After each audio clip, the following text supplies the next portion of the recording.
Well, we have another very special guest today. Today we are joined by the Secretary of Veterans Affairs, my former boss, Dennis McDonough, who is working tirelessly to build and restore trust in the VA. As you all know, Secretary McDonough served as White House Chief of Staff in the Obama-Biden administration for 4 years. He also served in several roles on the National Security Council, including as Principal Deputy National Security Advisor. Throughout his service at the White House, Secretary McDonough helped lead the Obama-Biden administration's work on behalf of military, families, and veterans. He has a busy schedule, as all of our cabinet members do, but he has kindly agreed to also take a couple of questions after he speaks, and I will, as always, be the bad cop. Come on up. Jen, thanks so much. It's a total joy to be working with you, as it always is. And good afternoon to everybody here. It's nice to see some old friendly faces. I want to obviously thank Jen for inviting me today to speak about the importance of the American Rescue Plan, particularly as it relates to its support to the VA to provide quality care to our veterans, especially during the very challenging pandemic. Like other hardworking Americans, veterans have been severely impacted by the coronavirus pandemic. Countless veterans have lost jobs, closed businesses, homeschooled their own children, and faced uncertain prospects while our nation grappled with the pandemic. And like the rest of the country, many veterans were directly affected by the deadly virus, with more than 230,000 veterans in our care infected by it, and sadly, 10,605 dying from the disease. At the VA, we've risen to the challenge of combating this deadly pandemic. Our integrated healthcare system, the largest in the nation, has been running nonstop since the start of the pandemic to provide much needed care to infected veterans and vaccines to those most at risk. To date, more than 1.4 million veterans have been vaccinated, with more than half of them having gotten both vaccines. And we're making sure that equity is at the forefront of where and how we distribute vaccines. At the same time, we continue to deliver routine care while mitigating the spread of infection. VA is leading the country in standardizing the use of telehealth for routine doctor visits. We're partnering with community and service organizations so that vets do not forego checkups because of broadband limitations. Last year, for example, in March, VA averaged approximately 2,500 telehealth visits a day. Last month, February, we averaged nearly 45,000 such visits a day. As you can see, this is a major increase, and we need the funding in the ARP to sustain this op-tempo for our veterans so we can continue to push through the pandemic.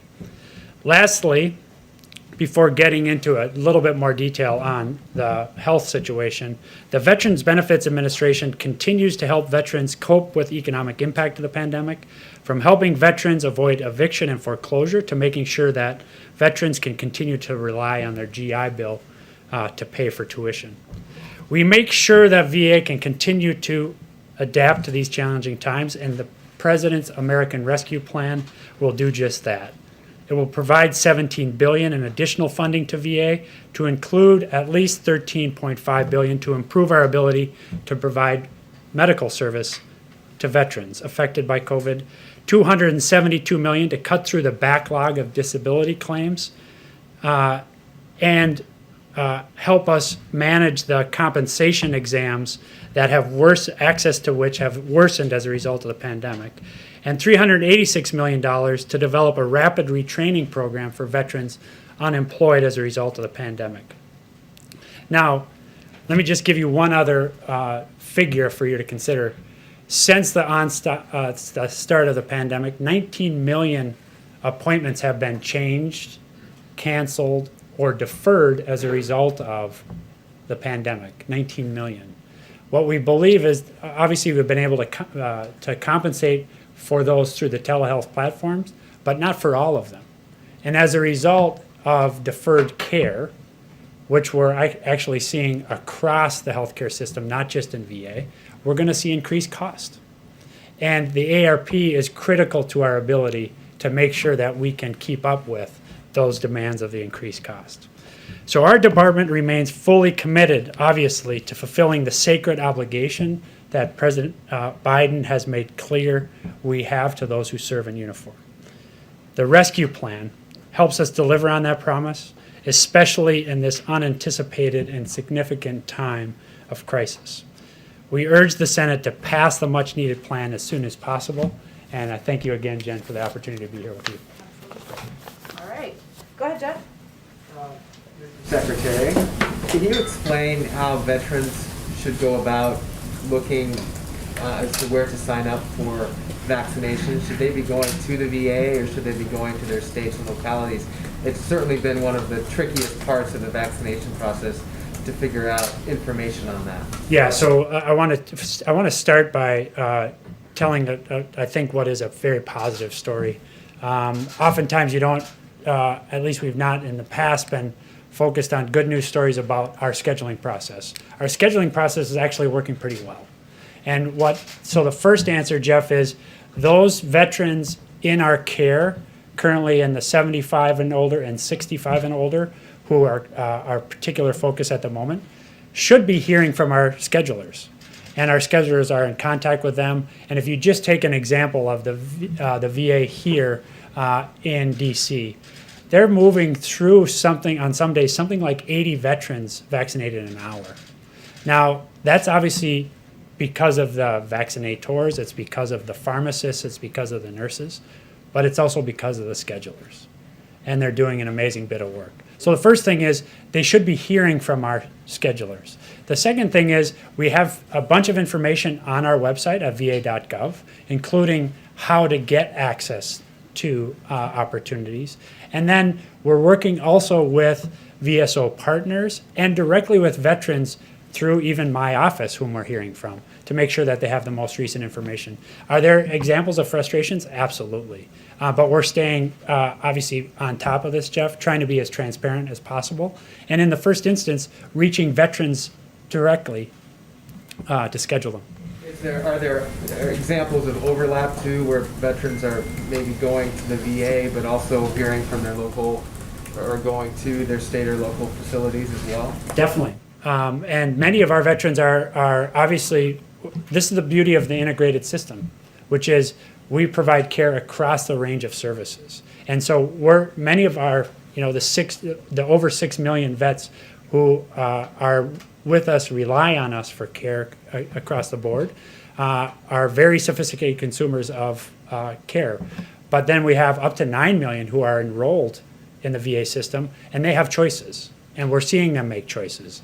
But again, we are trying to be as affirmative and on the front foot as we can be so that we're providing that kind of information. What I'm getting at, and sorry to ask one more, isn't there some inefficiency there that would be a problem? Like if veterans just knew we can get our shots from the VA, that will clear space at these other facilities for other people, and it would ideally give them priority at the VA. Yeah, and I guess my answer isn't that there's not overlap and that there's not competition. There obviously is. But I think what we are seeing, Jeff, is that we are very efficiently moving veterans who qualify through the system, and we're hearing very positive feedback on that. There inevitably is going to be some overlap, and that's what we're trying to get ahead of with forward contacting and also providing information as clearly as we can about dates and times for vaccinations, how those clinics are going to function, but also not have it just be a jump ball, actually have it be scheduled so we can efficiently get vets through the system. Thank you. Thank you, Mr. Secretary. Can you talk about what the biggest challenges are in getting as many veterans vaccinated as possible?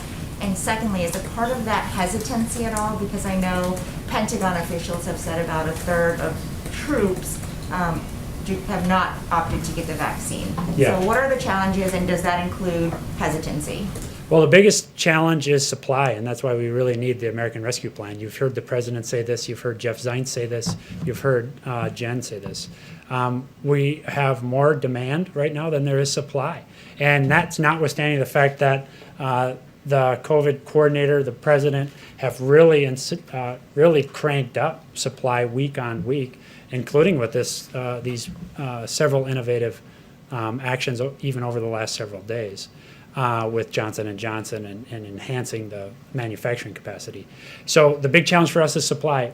From what I hear from our docs is from the moment we get it, our allotments are in arms within 2 to 3 days. Okay, so I think that's a pretty remarkable throughput. Now, on hesitancy, you know, our lead doc on this testified last week to Congress that, in fact, we're surprised that hesitancy is less than we feared. Now, that doesn't mean that we're not going to confront it.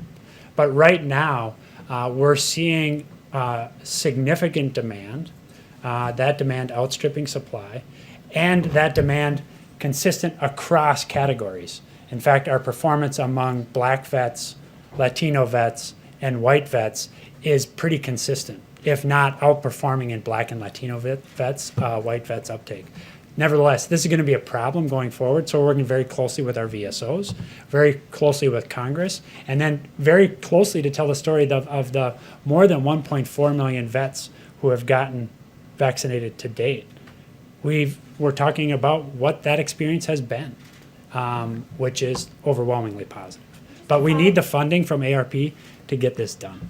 Follow on the supply, is there a set amount that you're getting every week from the administration, and have you asked Jeff Zients to increase that? There is a process, well-established process that's run through the interagency. So we get our allotment every week out of that process. We then channel it out to what we call our VISNs, which are our regional setups across the country, based on their population of the target populations. So we have a very straightforward, transparent process by which we get our allotment and dish it out. Now, I think the question over time is, we're trying to demonstrate at VA that we're very efficient at moving it through, in the hopes that as there's extra, that it comes our way. So, for example, about 3 weeks ago, there's 200,000 doses. That was additive to our allotment, and we, as with everything else we're getting, we move that quickly through the system into vets' arms on a very clear, efficient process. Thank you. On another topic, as the Capitol's on alert today, I wanted to ask you about the veterans who played a role in the January 6th attack. We've seen 30 plus veterans be arrested for participating. We see these militia groups that are actively trying to recruit veterans. What, if anything, can the VA do? Are you considering doing to try and combat some of this? Yeah, so I also, just to fill out the story, I also saw veterans on that day, including members of Congress who were veterans doing remarkable things, including members of the DCPD and the Capitol PD, veterans doing remarkable things.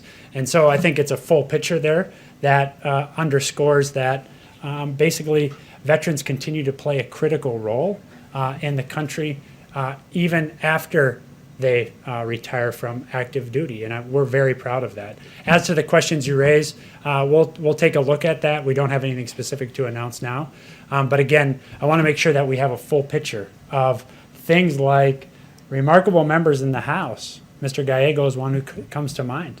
Senator Cotton in the Senate. These people taking concrete action in support of democracy on the ground that day, they're vets too. Bill? Thank you, Mr. Secretary. Two, if you don't mind. The first one, COVID related. You talked about missed appointments and kind of what COVID has taken away. When it comes to suicide, what is the VA doing right now tangibly to reach out to veterans proactively? Not just messaging campaigns, though I know those are important, but to proactively reach out to veterans to ensure that needs in that general area are being met. Yeah, it's a major priority for obvious reasons, and it's heartbreaking. Any individual suicide is absolutely heartbreaking, and we're very focused on reducing these. The most important set of lessons I think we have to draw from is the availability of telehealth platform. Demand for mental health services is up. I think that's a good sign because it speaks to the fact that stigma is being reduced. However, there's still too much. And that is part of, that's the first half of the answer to your question, which is we're not just passive waiting for vets to come to us. We're also then working with our providers and with local communities to ensure that we have a good sense of at-risk vets and that we're establishing contact and ways to be in contact with them affirmatively. Lastly, Congress has given us additional authorities on this, and we're going to use them. The Hannon Act was just enacted. In fact, I was just speaking with Senator Bozeman from Arkansas about this earlier this week. He and Senator Tester spent a lot of time on this question, giving us new authority to make grants in local communities using local providers who know their communities best to ensure that we're providing assistance to those vets, at-risk vets, and making sure that we're doing things like reducing the stigma. So that's what we're doing, Phil. And then just real quick from a policy question, I know this came up during your confirmation hearing, but do you have a plan right now to either reverse or significantly revise the community access standards through the VA Mission Act? I don't have a specific plan on that. I'm very in active discussion with people like Senator Moran, Senator Tester, Senator Sanders about what we're seeing. We're also beginning to get data about last fiscal year, what happened in the community. This is the data we're getting now is pre-COVID, so basically first quarter and a half of FY20. And what we're seeing there is a pretty significant uptake in the community. And so we got to, A, be a good partner with that, ensure that we're paying those bills on time to local providers. We're keeping vibrant networks so our people have places that they can find care. But we also have to be really careful that we're also maintaining investment in the integrated system of the VA itself. We have to recapitalize that and make sure that these institutions, many of them over 50 years old, are brought up to speed. The ARP will be important to that too. Things like new HVAC, new air control systems, zero pressure rooms, so we're not moving that virus through the hospital. Those are all things that are going to be enabled by the ARP, and that's why we really need the Senate to get this done. All right, let's do the last question. Then we'll have to have them come back. Go ahead. Thank you, Mr. Secretary. At the top of your remarks, you mentioned the importance of keeping veterans in their homes.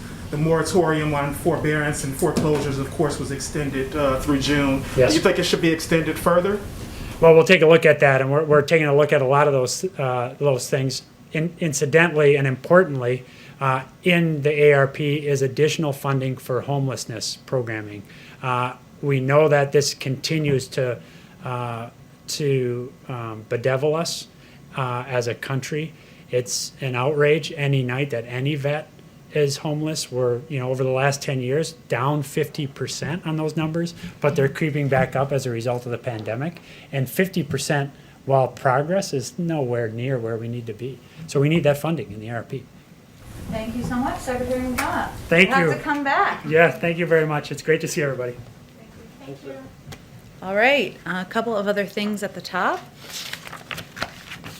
As you all saw, and many of you reported on this morning, the numbers from the Labor Department out show the 50th week in a row with new unemployment claims where new unemployment claims exceeded their pre-pandemic high. Hundreds of thousands of Americans are continuing to struggle in this economy. We can't get numb to what this represents. These are moms and dads, friends and neighbors who will now have to worry about how they'll support families, put food on the table, and make ends meet in the midst of a pandemic. This also underscores the need for Congress to move quickly to pass the American Rescue Plan to get $1,400 checks to the American people. You may have also seen today, if you're covering economic issues, I should say, that the Treasury Department announced a new program called the Emergency Capital Investment Program. Through this program, Treasury will make a $9 billion investment in community financial institutions that have a track record in investing in financially underserved communities, which have been particularly hurt by the pandemic. This support will bolster these institutions so they can continue to play important roles in fostering financial inclusion for communities that have been shut out for far too long. This program is one component of Treasury's efforts to combat economic inequality. This one announced today is one of 3 Treasury programs totaling about $12 billion. As you also know, in an hour or so, the President, the Vice President, and the Secretary of Transportation will meet with bipartisan members of the House Transportation and Infrastructure Committee. This meeting is meant to build on the conversation the President had with a bipartisan group of senators on February 11th. Investing in our nation's infrastructure is a top priority for the president, something he's talked about as a part of his Build Back Better agenda. Also, back to when he was vice president, serving in the last Democratic administration.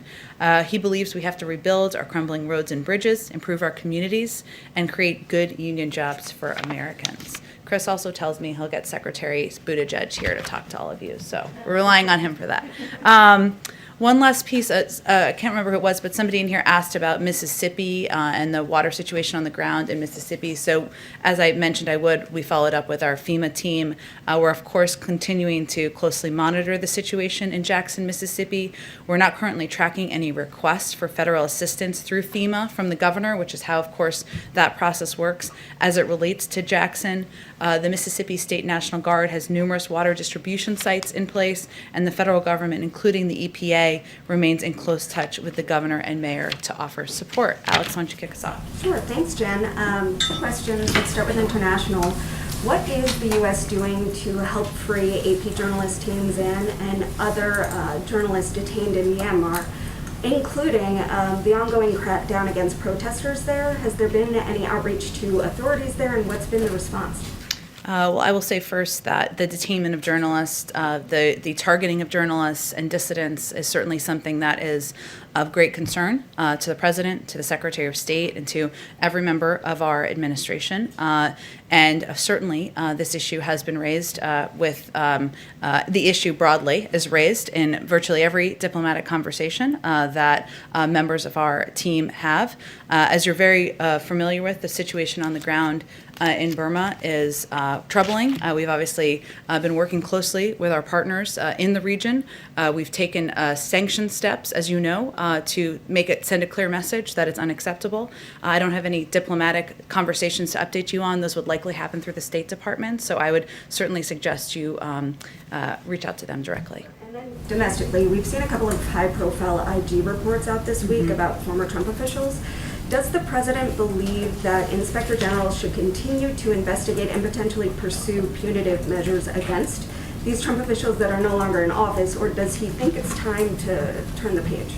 Well, as you know, the Department of Transportation Officer of Inspector General initiated the investigation into the former secretary during the Trump administration and completed the investigation under the leadership of a Trump-appointed Inspector General. The Inspector Generals across agencies are independent for a reason, and we certainly respect their role in moving forward or seeing those investigations through as they see fit.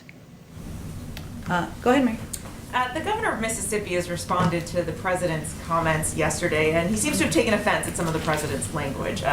He says Mississippians don't need handlers. I just think we should trust Americans and not insult them. He's making an argument that this is really about personal liberty here. Does the president have any second thoughts about the language that he used yesterday, and how does comparing someone to a Neanderthal help convince them to change course and get on board with your public health message? The behavior of a Neanderthal, just to be very clear, the behavior of. Look, I think the president, what everybody saw yesterday was a reflection of his frustration and exasperation, which I think many American people have, that for almost a year now, people across the country have sacrificed. And many times they haven't had information they need from the federal government. They haven't had access to a greater understanding of what the public health guidelines should look like. And those include many, many people in Mississippi, in Texas, in Ohio, Florida, in every state across the country. And, he believes that with more than 500,000 Americans' lives lost, with families that continue to suffer, that it's imperative that people listen across the country, whether they live in a red state or a blue state, to the guidance of public health experts. At the same time, you've watched the president closely for some time, Mary, as you all have. He's going to engage with and talk with people who disagree with him on a range of issues, including this one. But he believes that if we're going to get this pandemic under control, we need to follow public health guidelines. He simply was asked the American people to abide by wearing masks for 100 days. We're at about day 40. Are we at day 40? Around there. 60 more days. That's what he's asking, and he's certainly hopeful that businesses and people across the country will continue to do that. Has he reached out to Governors Reeves and Abbott to convince them to try and change course here? I don't think his view on mask wearing is a secret. They're certainly familiar with it. He's talked about it many, many times, and I'm certain when he speaks with them next, he will convey that directly. The president has said that he hopes, he's hopeful that by this time next year we may be getting some semblance of normalcy again. Is there a concern that as we see states like Mississippi and Texas take these actions, if others follow suit, that could shift the timeline, that a few states could set back the timeline here? Well, what the president has said publicly and certainly conveyed to all of us is he can't do this alone. The federal government cannot do this alone. This is going to require additional sacrifice from the American people. He doesn't think that's easy. None of us think that's easy. But he has ordered enough vaccines to ensure everybody in the country is vaccinated. And we will have those vaccines by the end of May. But it will require ongoing social distancing, ongoing mask wearing, as we've been talking about, and it will also require the American people getting the vaccine. He can't force individuals to do that. So he can just project the recommendations of public health officials. He can take steps, as he has over the last couple of days, to ensure that communities are prioritized who are playing key roles in society. But he can't do it on behalf of the public, and it is going to require the public to play an important and vital role here, too. Just one question on vaccines. The president has been pretty critical of the prior administration's handling of this pandemic, saying you inherited a mess here. But when it comes to vaccinations, you are following some of the same playbook here. So does the prior administration deserve some credit for laying the groundwork? Which ones are we following? Well, for instance, former Trump HHS Assistant Secretary Admiral Brett Giroir has said that you're following 99% of the playbook they created on vaccines. He has said that the prior administration deserves more credit here for at least getting the ball rolling on some of these. I don't think anyone deserves credit when 500,000 people in the country have died of this pandemic. So what our focus is on, and when the president's focus is on when he came into office just over a month ago, was ensuring that we had enough vaccines. We are going to have them now. We had enough vaccinators and we had enough vaccine locations to get this pandemic under control. There's no question, and all data points to the fact that there were not enough of any of those things when he took office. We are open-eyed about the challenge we continue to live under, and that's why he has been focused every single day and doing everything possible to get the pandemic under control. But there were shortages in all those areas which were preventing us from moving forward on getting the pandemic under control. Go ahead. I have a couple on the COVID bill, but to start with, the previous administration put an end to regular reporting of specific troop levels in Afghanistan, Iraq, and Syria. I understand this is the Pentagon's bailiwick, but will the president commit to once again reporting specific troop levels in those three countries under his administration? Well, certainly, we, of course, would work with the Pentagon and our national security team to ensure that transparency remains a priority, or is reprioritized, I should say, under this administration. I mean, I'd have to talk to our national security team and our team at the Pentagon about any restrictions they have, but that remains a vital priority for this president and something I know he's projecting to his entire team. And on the COVID bill, last night when the president was speaking to House Democrats, he said, I know we're all making small compromises, as he tried to work everybody to support the bill or thank them for supporting their version of the bill. What exactly has the president asked moderates to compromise on in this process up to this point? You'd have to ask them that question. The president has been clear that he is unmovable on the size of the package, $1.9 trillion. And as you know from covering the Hill, that was a size that some expressed concern about. He has been unmovable about his view that Americans who need help the most should get $1,400 checks.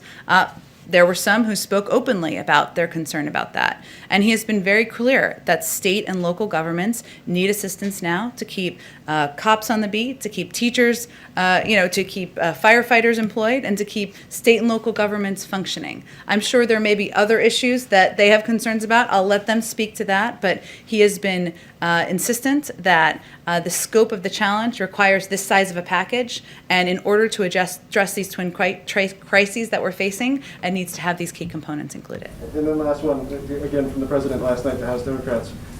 He made the point to them that this will make everything more possible to get done. I think I'm quoting properly there. Passing this now.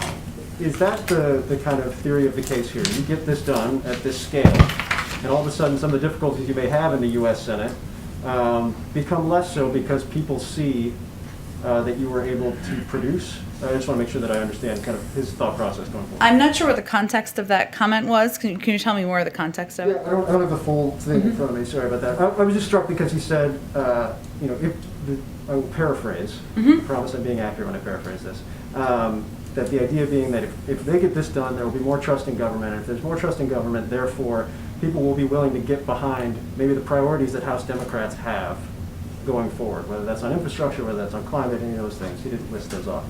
And so I guess that's my question is, does the administration look at the American Rescue Plan and say, this is our springboard to doing even more broad-based, more bold, in the words of the administration, legislative proposals in the future? We don't look at it through as political legislative of a lens as you just outlined, but I will say that the president came into office knowing that getting the pandemic under control, helping address and put people back to work, the millions and millions of Americans who are struggling to make ends meet, the 1 in 7 American families that can't put food on the table, that he knew that those would be his top 2 priorities, his top 1, 2, 3, 4, pandemic, economic recovery, pandemic, economic recovery. And that is what this package is meant to help address. And what I've heard him say, and this sounds consistent with that, while I don't know the full context of this, is that of course he wants to build his agenda beyond getting the pandemic under control, beyond addressing and stemming the tide of an economic crisis, because he believes that investing in infrastructure is imperative and long overdue. He believes that modernizing our immigration system is long overdue and is good for the American people, good for our economy. He believes there needs to be more done for caregiving. He believes we need to do more to protect our health, to ensure more people have access to health care. So there's no question that he views the early part of his presidency as focused on these twin crises, but he is hardly going to be done with his agenda and work once we have this package signed into law. Go ahead, Maria. Thanks, Jen. Does the president believe that the House Ways and Means Committee should be able to obtain Donald Trump's tax returns? We certainly leave that up to them. The president spoke about this on the campaign trail, but his focus at this point is not looking backward at the former guy, as he has called him in the past. But yesterday, the Treasury and the administration at large asked for more time on how to respond to the subpoena. He won't weigh in on that, the president? We'll leave it to the Treasury Department and Department of Justice, and our focus is on getting relief to the American people, on getting the pandemic under control. That's keeping us pretty busy, so we'll leave that work to others in the federal government and in Congress. Go ahead. One more, if I can, economic based. Sure. Gasoline prices are approaching $3 per gallon for the first time since 2014. Americans, as you well know, are cash strapped. Is the president planning to intervene somehow? OPEC Plus came out this morning and said that they were going to limit supply. Does the president plan to intervene somehow, maybe call the Saudi government, Russia, anything in the toolbox to rein in the gas prices? I don't have anything on that to preview for you. I will say, since you've given me sort of an opportunity and opening here, is that there's been a lot of reporting on kind of what kind of relief would come out of the American Rescue Plan, something that can help address a range of issues the American people are having, whether it's the cost of gas or it's the inability or concern about getting food on the table. So let me just take this opportunity to lay out some of the specific numbers our NEC team, I love number crunchers, crunched for all of you. So under the Senate version of the bill, 158.5 million households are going to receive direct payments. That's 98% of the households who received them in December.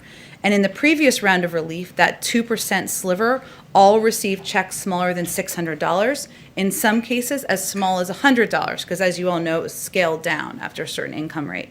Under the rescue plan, almost all of these 158.5 million households are going to receive checks that are more than twice the size of the previous round, not to mention the 66 million kids who will benefit from the expanded child tax credit and 17 million adults who will benefit from the expanded earned income tax credit. Because of course there are many tax components, as you all know, in addition to the direct checks that are included in this package. So just wanted to give a little number crunching laydown. Go ahead, Jeff. Jen, going back to Texas and Mississippi, is the White House concerned and the COVID team concerned that the loosening or lifting of restrictions in those states will lead to these COVID variants to spread more? Well, one of the reasons that our health and medical experts have continued to call for the American people to wear masks, to social distance, to get whatever vaccine they have access to, is because many of them of these vaccines have shown to be effective in addressing the variants, and because we've seen a spread of variants reportedly in some of these states. So I would say, Jeff, that our concern here is on the health, welfare, well-being, and survival, frankly, of people across the country, and in states where the guidelines are not, or where the recommendations from leadership is not following health and medical guidelines, we have concerns about the impact on the population. In Europe, there are travel restrictions between European states. The United States is large and has 50 states. Is there any discussion of restrictions for traveling between states when different states have such different ideas about how to fight COVID? And would you encourage or discourage other Americans from traveling to Texas or Mississippi right now? I'm not aware of any discussions, and I certainly wouldn't do that from here. But I would just say, Jeff, that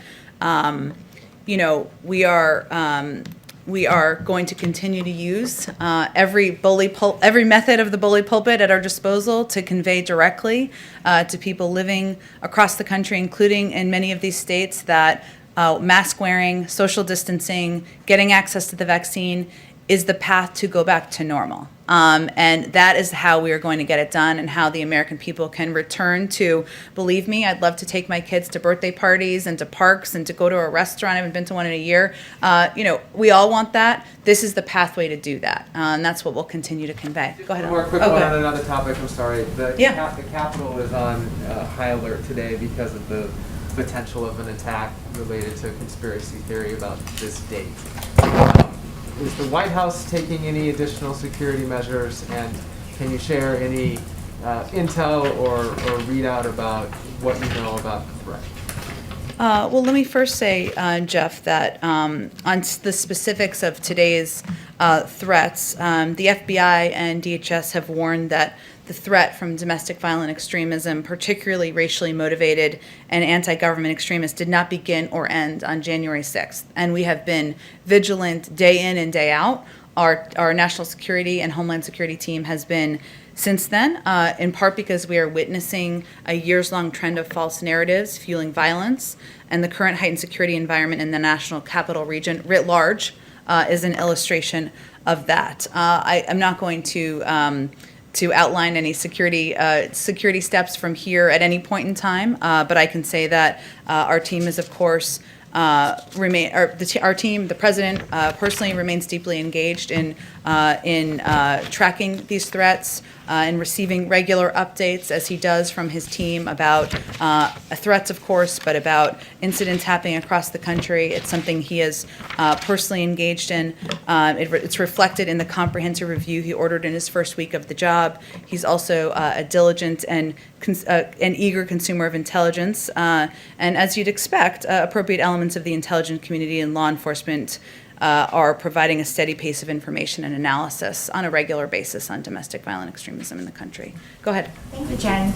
As more people are getting vaccinated every day, there's still a lack of clarity about what they should and shouldn't do. And we have reported that the CDC guidance for them was supposed to be released today, but that's no longer happening. Do you have any guidance about why not, and when Americans should expect to see recommendations? I would certainly point you to the CDC. I believe they said in your story, or maybe another story perhaps, that the CDC's guidance will not be posted tomorrow. This is a quote from them, because we have not finalized it here at CDC. Once it is final, we will publish and disseminate it. And certainly we know people are eager to hear more details about steps they can take once they're vaccinated. And we certainly think that once people have a sense of that, hopefully, and we'll see it when we see it, it will hopefully encourage people to get vaccinated as well. But they're on their own timeline, and we'll wait to see when they're ready to put out that guidelines. So the White House has not seen them yet? I'm not aware of the White House reviewing the guidelines, no. And then on Texas, Governor Abbott said that the Biden administration must stop importing COVID into the country because he claims that COVID positive migrants are being bused into Texas and then sent to other places in the country. Do you have a response to that? And can you elaborate on what the government is doing to test migrants, if anything? Sure. Well, we're about facts around here. That is not factual. So let me give you an overview of what happens.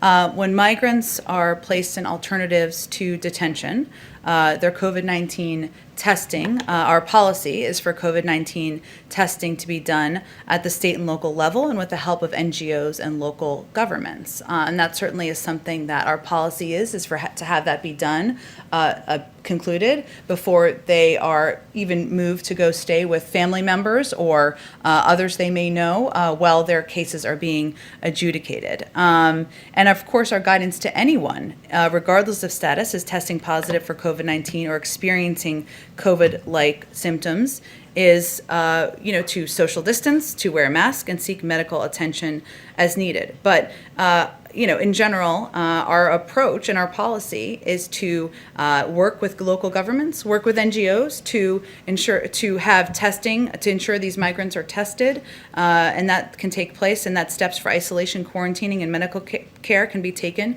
should that be needed. Is there a reason why the burden is on state and local jurisdictions to do the testing and not the federal government? Well, many of these NGOs have stepped in to help ensure that these steps can be taken. Many of these NGOs have also, if quarantining or isolation is needed, have even reserved hotel blocks in some cases, and you certainly have to talk to some of them about the steps they take. But obviously, their assistance allows the federal government to, work with local communities to get this done. Thank you. Just one more question on migrants, specifically unaccompanied minors who continue to come to the border every day. We've reported that 96% of the HHS beds are already accounted for. Is the administration planning to open new influx facilities specifically for these children, and maybe at military bases or installations like we've seen in the past?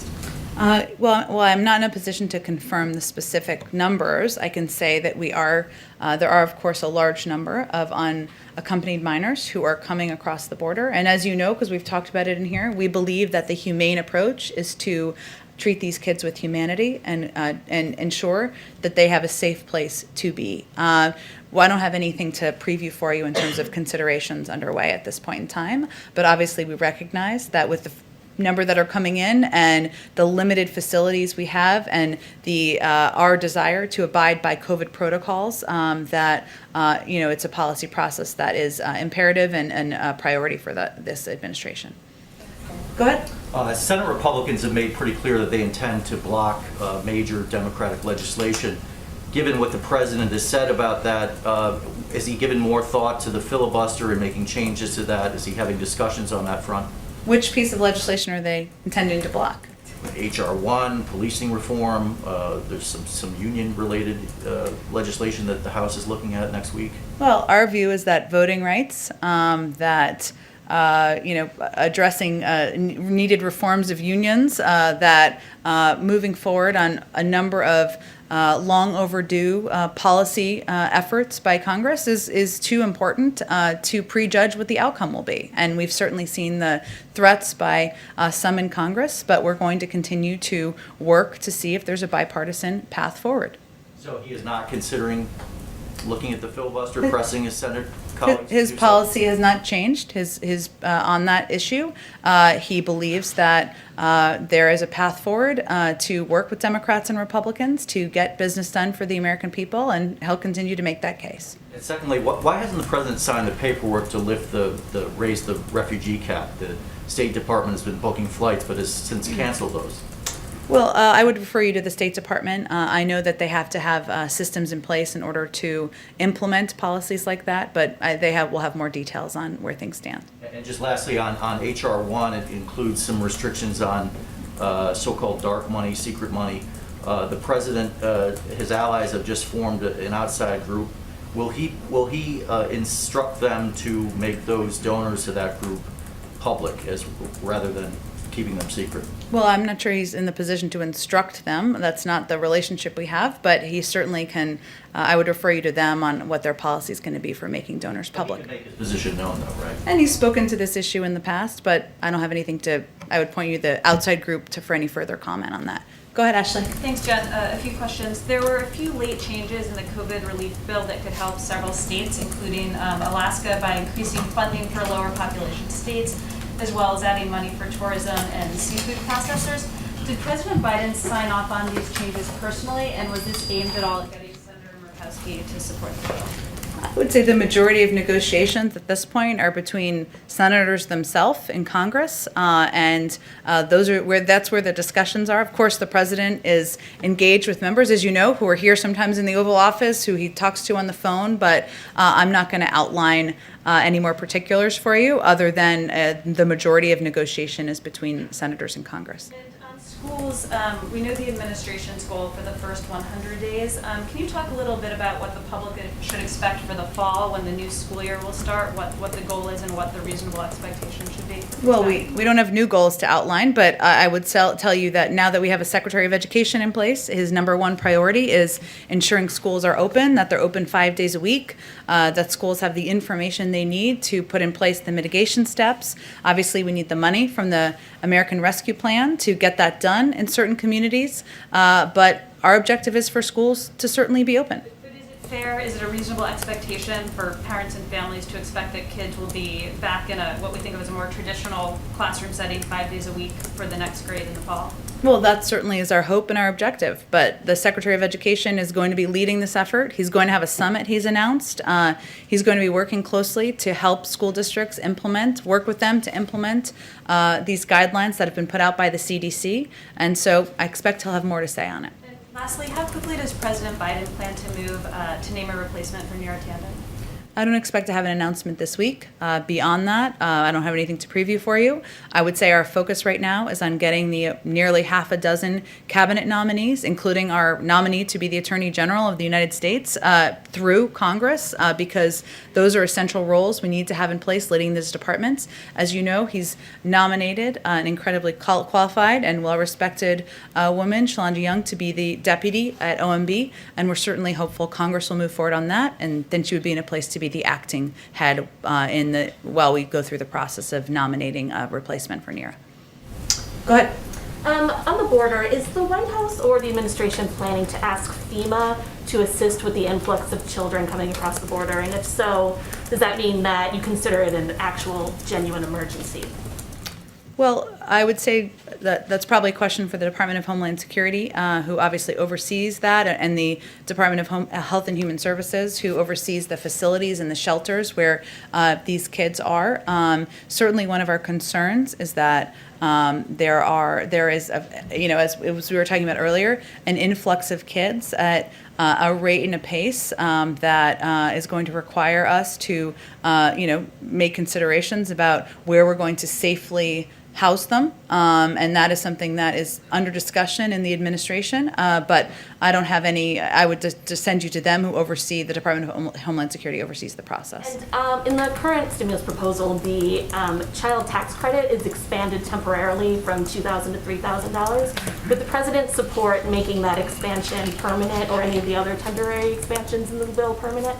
Well, the president is interested in exploring options for making the child tax credit permanent as part of the Build Back Better agenda. He's been heartened to see bipartisan support for ideas like this, including from Republicans like Senator Romney. But we'll have more to say about all of that once we get the rescue plan passed. And just one more. The president has traveled back to Wilmington a couple of times since taking office. The CDC does still urge people not to travel for personal reasons. Obviously, presidential travel is very different than commercial travel, but should the president be doing more to set an example about personal travel during the pandemic?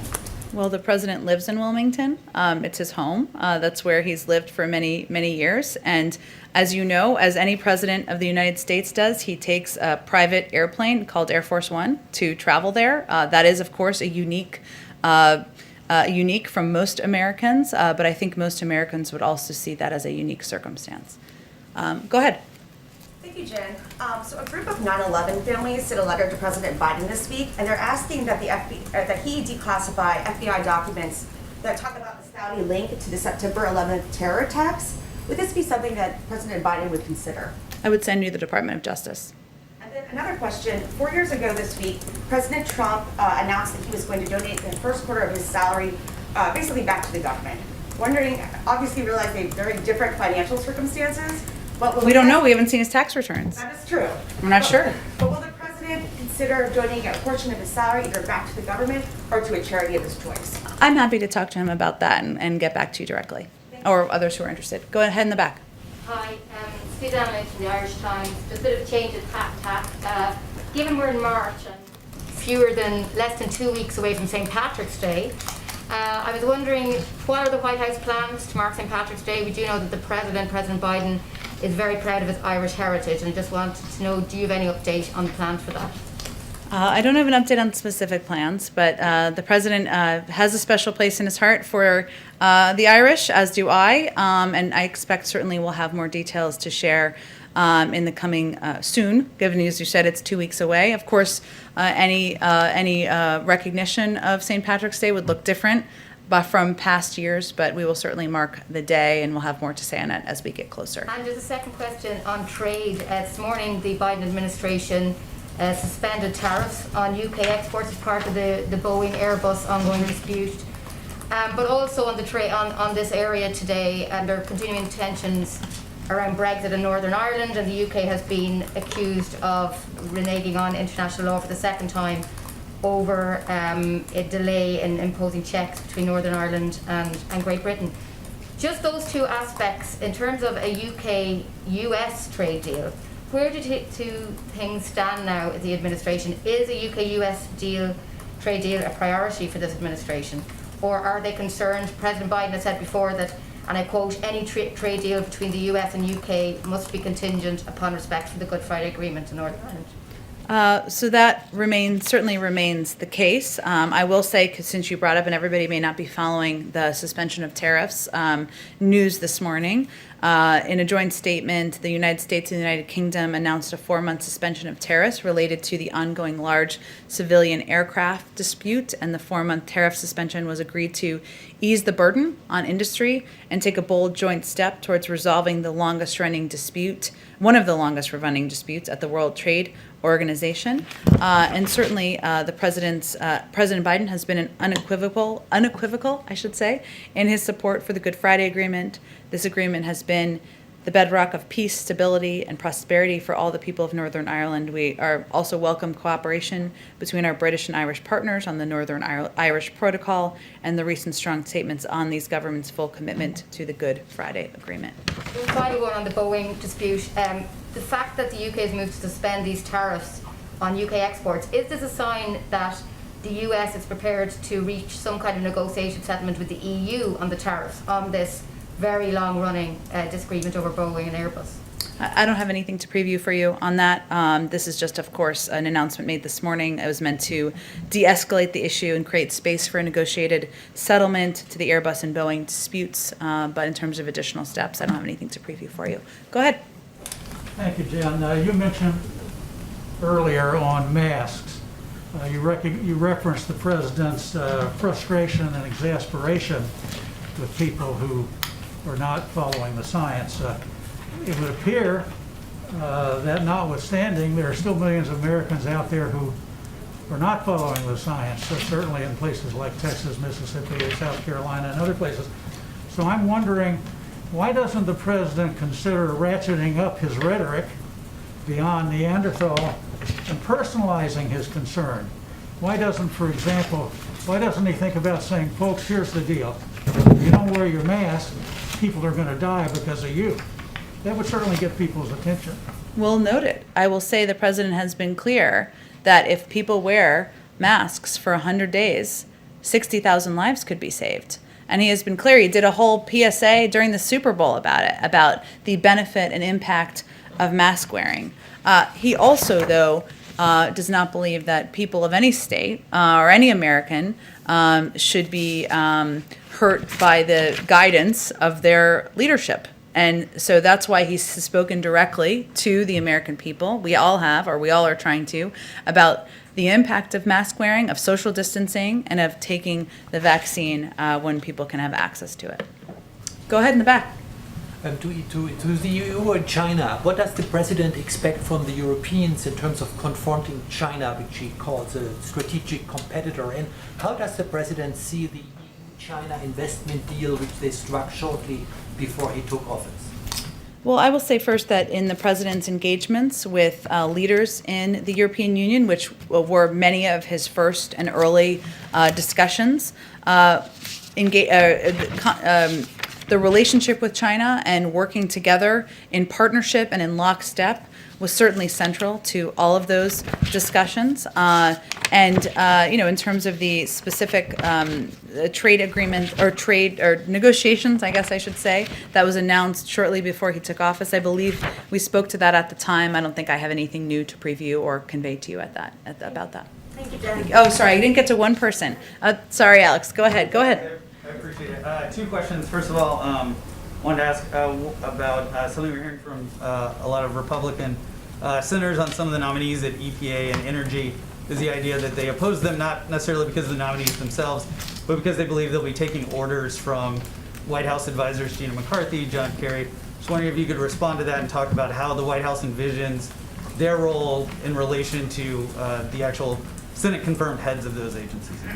It really depends on the agency. As you well know, some are independent, some are not independent. Obviously, anyone who's a nominee to lead a cabinet agency that is not independent is there in part to deliver on the agenda and the policies of the President of the United States. And they certainly know that when they walk into the jobs.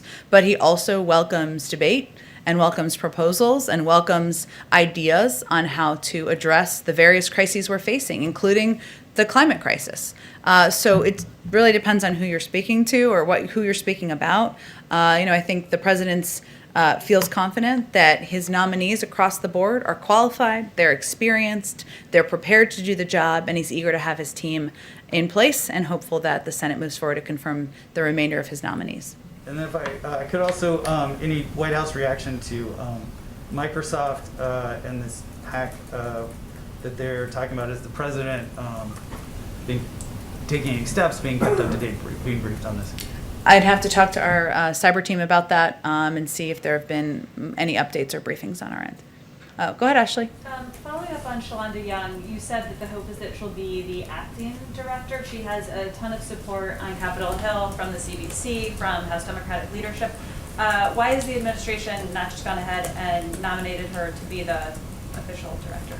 Well, the president thinks so highly of her. He nominated her to be the deputy director of OMB, which is a very senior and significant job and role in the administration. All I was conveying is how the process works. If when the deputy is confirmed, knock on wood, they will then become the acting director. Hence, there is a need and an imperative to move forward on that quickly. I will reserve his space for him making his own decision about who is going to lead the budget department. We certainly know there's lots of support on Capitol Hill, and again, he thinks so highly of her, he nominated her to serve in a senior role. Well, he thinks so highly of her.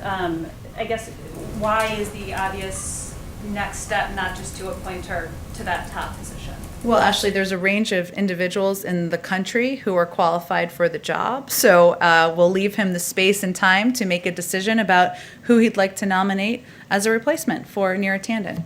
Okay, last one, actually, I'm sorry, we've gone over now. Go ahead. Jen, just a quick follow-up. Did the president directly speak to Alabama Governor Kay Ivey, who's actually said that she's going to extend her? She did, and I meant to raise that. I'm not aware of a direct conversation between them today. Obviously, the president's view and his support for the mask mandate and encouraging people to wear masks, given the advice of his health and medical experts, is well known. It's something he's raised on calls with governors. Our health and COVID team has raised on calls with governors, but I'm not aware of a direct call between them today. Do you know if he's talked to any other Republicans who might be flirting with this idea of opening prematurely? I don't have any other calls to read out for you at this point in time. Thanks so much, everyone.